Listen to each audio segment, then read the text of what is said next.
Hola, hello, shalom, maraba. My name is Maribel, and thank you for watching my show here on Kids to Life. Um, and I am a realtor, and I am also a comedian, and I have the honor of having my co-host, Linda Marcus Smith. Yes. Thank you, guys. Linda is she's a very proud veteran, Army veteran. And she's here with us today, and she's been in a lot of movies. She's written jokes for David Letterman, and she's working on future movies and pilots. And it's very, very exciting to have her here. So we want to speak to her a little bit about the Army, when she was in the Army, and how she got started and where she took off from there. Perfect. Thank you. Thank you so much for having me. Oh, of course. I'm so happy to have you as a female podcaster. Thank you. Give it up for her. Yay. Yay. Thank you. Thank you so much. So how did you get started into this, the Army? What made you join the Army when you got started? Well, a little known fact about me is I was born and raised in Portland, Oregon, and there's nothing more boring than Portland, Oregon. In fact, they even have a town called Boring, Oregon. Oh, wow. Yes. And my whole life I grew up praying the rain would stop and trying to meld in with people. And I knew instinctively that New York is where the action is. It doesn't take a lot of New Year's Eves to figure that out. Right? That's just true. And it's very exciting. I always wanted to travel. I always wanted to have my rent paid for and get some money for a job I did that's legit. And I loved my country. I still do believe in my country. And, I got to thinking maybe I should see about, I had tried out to travel and have things paid for. I tried out with singing groups because I can sing. Nobody wanted me. That's all right. Oh, so you didn't make it in the singing career. No. But you're an incredible comedian, right? Thank you. I worked very hard at trying to be funny. So right. This is excellent. Yeah. And so I wanted to get out of Portland. So, I went and asked everybody, how do you get out of this place? And somebody said, you should think about the military. So I went to a recruiter and I turned a bunch of knobs. And when you try out with the military, you have to take this test. It's called the ASVAB. And you have to turn a screw one way, and then another one, you have to turn another screw another way. And this determines if you're going to be like a general or a flight mechanic. And they knew instantly that based on my skills with turning knobs that I would make a great cashier in Germany. That's funny. And what's so funny about that is that she is actually a true shopper. Yes. She loves to spend money. Yeah. And that's how you get into show business. Yeah. And your clothes and everything else looks amazing. Glitz and glam. Glitz and glam. That's what it's all about. And so most recently, you've been working on a movie set that you just got awarded with, or they have asked you to perform, and it's going to feature soon, right? Yes, Joe Pontillo. He made a movie, and so did Paul Hallisey. So I've been in a couple New York City movies that are coming out. Hopefully they'll be in festivals. Oh, wow. And red carpet events. So that'll be fun. That's very exciting. Yes. And so how did you get into the David Letterman jokes in The Late Show? So I was minding my own business, and I know that's hard to believe if you know me, but I was minding my own business before I became a comedian, and he had this contest every day in, I think, the 90s, and time escapes me, but and it will you too if you live this long. Anyway. He had a contest every day where you could send in lines for the top 10 list. And he would go, top 10 things that a surfer does before breakfast. And then you'd give him lines. And two of my lines 2 days in a row made it. And they were aired on the David Letterman show. Oh, that's so great. That is so fun. I remember watching that. I think that was like in the 80s. Was it? Okay. Yeah, because, I remember those days. And I used to try to stay up to watch it. Actually, on The Late Show. I love it. So that was a lot of fun. most recently, though, did you just get called in for a movie yesterday? When we spoke over the phone, I thought you got into a movie set that they called you in for yesterday. No? No. No? Okay. That video that I put out there is going viral. Oh, okay. Yeah. So talk about that video a little bit. I was getting on the subway and like I usually mind my own business, but I don't mind my own business if I'm old, which I am, and I get ignored. That's like fire. Just because I'm old, you're not going to ignore me. You can ignore You're me. young at heart. Thank you. I'm young where it counts. Yeah. I go down the subway, and they're trying to ignore me, and I'm not having it. And I really didn't want to sit down, but I wanted to expose how rude people are to an older woman on the subway because nobody in the entire car cared that I was older, standing up, and nowhere to sit. And so I had Helene Witt film it, and it shows the inhumanity that many people offer on the subway to older people. They don't care, and it's gone viral. It's like half a million views. You kind of have to give them a little butt pump and say, "Hey, I'm a veteran. Move over, Rover." Yeah. So, but other than that, there's what other things that you have happening right now that are you working on? Because I see you all over the place. You're going to all the different open mics, different shows, different Broadway shows. You're supporting people on their sets. And so Thank you. And I don't know how you make the time to be on all these different places. Sometimes you take it in the gut because you overplan or you promise more than you can deliver. But I do a lot of things. Like I've interviewed over 1,200 comedians, so I get invited around the country to keep coming back to 4 or 5 of them and their shows, mostly California and Oregon and Arizona. But I've also I also have developed my own brand of a comedy show where we mostly have comedians who are veterans doing comedy for veterans. So I have a veteran for veteran kind of comedy show that I do around the country as well as in New York City. Oh, that's very interesting. So I believe that veterans are holding in a lot of pain, and so many of them are offing themselves every day. They say 22, that's probably 22 an hour. Like they're underplaying that number. There's so many suffering veterans mentally, and I mean that in the most positive way. All the things they've done for us that they've had to bury and deal with. And I want them to get out and laugh, and I want to write jokes for them. So after the show, if they want a joke written, we write a joke. So that's my Do you mom. teach veterans how to write comedy? I will if they want me to, and I'll do it for free. Any Yeah. veteran out there, or if you've got someone in your family who's suffering, and they can't see the fun side of something they've been through or life, or let me help. Let me get other veterans that are in comedy that'll help as well. That's fantastic.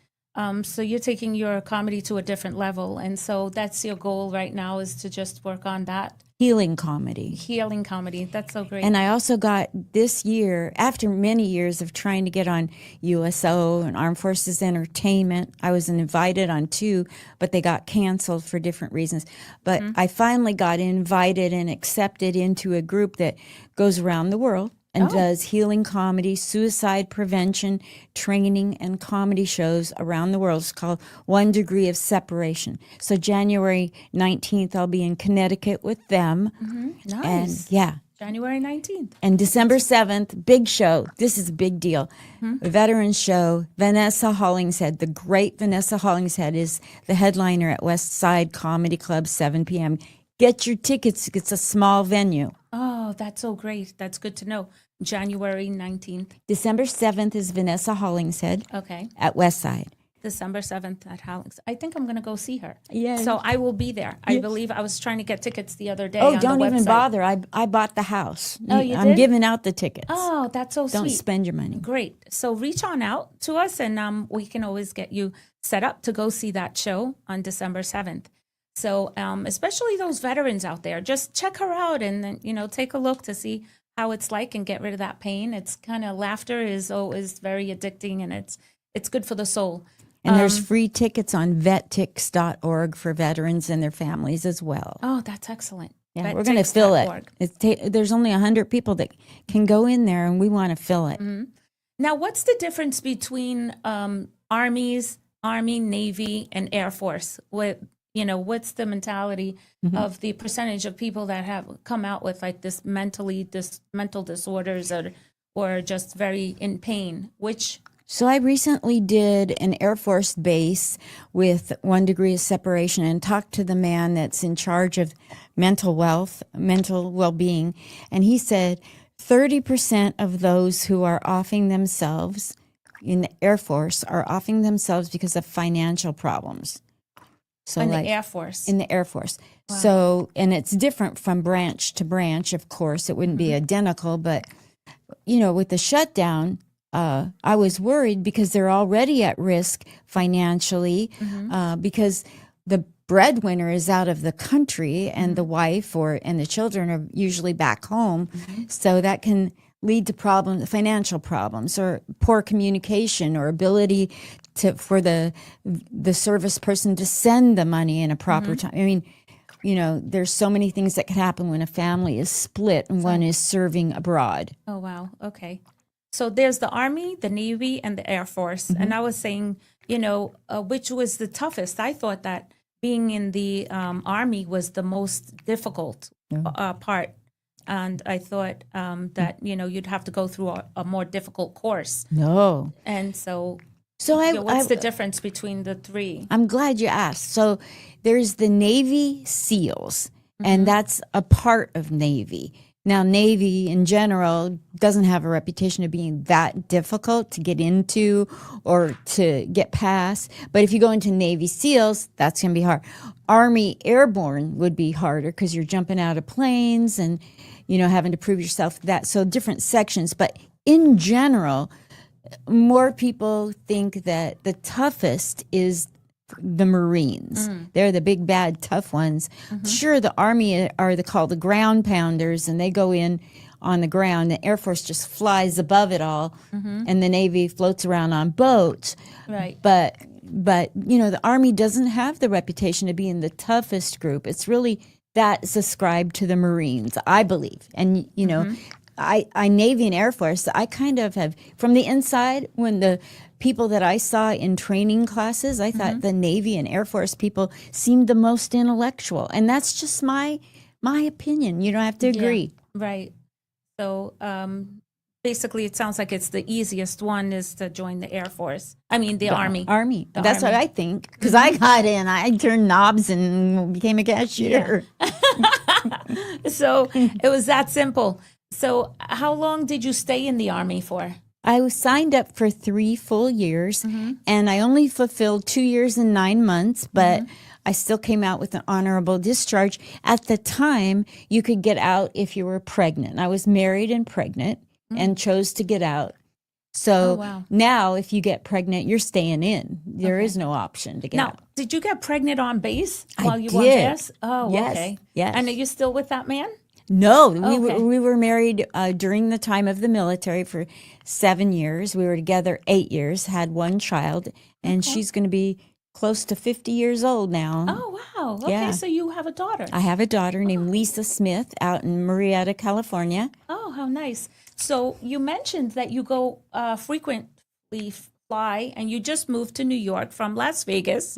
And so, but you had mentioned something about going to California quite frequently. So what's that all about? Who's there? So there's comedy shows that I get put on, like Flappers will put me on, and Jimmy Shin will put me on shows in Hollywood. But my sister lives in Laguna, and so I go and stay with them.